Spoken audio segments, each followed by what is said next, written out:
这天灾人祸实在是无通过按算的。来看这印尼的巴厘岛呢，是落大雨做大水，到当已经有9个人死亡，也阁有人失踪去。真侪台湾旅客呢，这2日伫个去机场的路程是因为天灾受到阻碍，真侪人赶袂赴班机。 机车漏水，就要协会叮当靠人来杀。印尼巴厘岛连续强降雨造成大水，有面体壁都安尼被冲害去，水城断流，将物件甲大量粪扫冲走。国民无用清理，原来伫水内找找营养物件。Oh dari jam berapa nih? Kurang lebih ada 5 jaman banjir.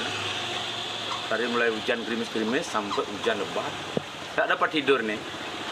Ini roboh ini semua, roboh semua, hancur deh. Sampah, nah itu bisa dilihat itu di kali itu sampah luar biasa. Itu. Mungkin pengelolaan sampahnya sih lebih baik.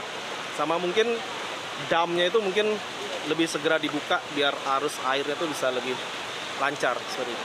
未少所在积水未退，甚至地下道拢未通，影响连外道的交通。原本70要转来台湾旅客已经提早叫车，不过沿路因为淹水路况无好，到的时间一直延长。 对面淹超严重哎，对面比这边还严重，感觉。